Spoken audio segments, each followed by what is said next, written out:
लोकसभा चुनाव के आखिरी चरण में 1 जून को यानी कल पीएम नरेंद्र मोदी के संसदीय क्षेत्र वाराणसी में भी मतदान होना है। इससे पहले पीएम मोदी ने गुरुवार को काशीवासियों के लिए एक वीडियो संदेश जारी किया है। इसमें उन्होंने काशीवासियों से 1 जून को रिकॉर्ड तोड़ मतदान करने की अपील की है। इसी बीच प्रधानमंत्री नरेंद्र मोदी ने कन्याकुमारी के विवेकानंद रॉक मेमोरियल में अपने 45 घंटे लंबे ध्यान की शुरुआत कर दी है। पीएम मोदी गुरुवार की शाम तिरुवनंतपुरम से एक हेलीकॉप्टर के माध्यम से कन्याकुमारी पहुंचे और वहां भगवती अमन मंदिर में पूजा अर्चना की। इसके बाद पीएम मोदी ने विवेकानंद रॉक मेमोरियल पहुंचकर ध्यान शुरू किया। साथ ही आपको बता दें कि पीएम मोदी 1 जून तक साधना में लीन रहेंगे।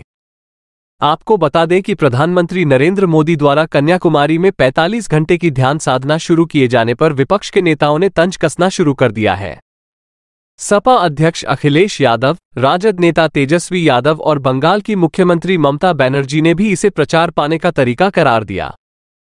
वहीं अखिलेश यादव ने ये तक कह दिया कि 6 चरणों में हुए चुनाव को देखकर भाजपा पूरी तरह लड़खड़ा गई है, उसको इंडिया का मतलब समझ में नहीं आ रहा है। वह इतनी घबराई हुई है कि इंडिया को इंडी गठबंधन बोल रही है। साथ ही उन्होंने कहा कि 7वें चरण में काशी की सीट भी प्रधानमंत्री नरेंद्र मोदी हारने वाले हैं। यही वजह है कि अब पीएम तपस्या और ध्यान करने चले गए हैं। कितनी भी तपस्या कर ले, जनता उन्हें छोड़ेगी नहीं, बाद में बताएगी कि तपस्या में कुछ कमी रह गई। अखिलेश ने कहा कि 10 सालों में उन्होंने सिर्फ झूठ बोला है, वह ऊपर से नीचे गिरते जा रहे हैं, उनकी जुबान भी लड़खड़ा रही है।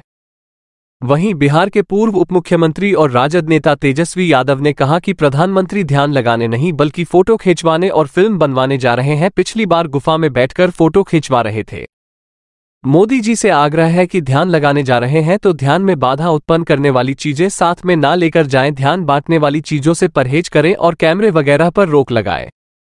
वहीं बंगाल की मुख्यमंत्री ममता बनर्जी ने भी पीएम नरेंद्र मोदी के कन्याकुमारी में ध्यान लगाने को लेकर सवाल खड़ा कर दिया है और ममता ने कहा कि प्रधानमंत्री की कुर्सी बहुत मूल्यवान है और इसकी संवैधानिक जिम्मेदारी है, लेकिन मोदी और भाजपा को इसकी परवाह बिल्कुल भी नहीं है। उन्होंने आरोप लगाया कि हर चुनाव में अंतिम चरण के मतदान से 48 घंटे पहले मोदी प्रचार पाने के लिए कहीं ध्यान पर बैठ जाते हैं। पीएम ने साल 2019 के चुनाव अभियान के बाद केदारनाथ की गुफा में इसी तरह का ध्यान किया था। ममता ने कहा कि वो ध्यान कर सकते हैं, लेकिन कैमरों की मौजूदगी में क्यों। साथ ही ममता ने दावा किया कि भाजपा से प्रभावित मीडिया राजनीतिक स्वार्थों के लिए पूरे दिन इसकी फुटेज दिखाता रहता है। इस तरीके से आप देख सकते हैं कि वाराणसी में कल चुनाव होने हैं और इसी बीच प्रधानमंत्री नरेंद्र मोदी साधना में लीन हो गए हैं और जैसे ही प्रधानमंत्री नरेंद्र मोदी साधना में लीन हुए, विपक्ष के तमाम नेता उन पर लगातार हमलावर है। चाहे वह अखिलेश यादव हो या फिर तेजस्वी यादव या ममता बनर्जी, इन्होंने प्रधानमंत्री नरेंद्र मोदी पर खूब तंज कसा है। आप ये चैनल सब्सक्राइब करें और बेल आइकन को दबाना ना भूलें।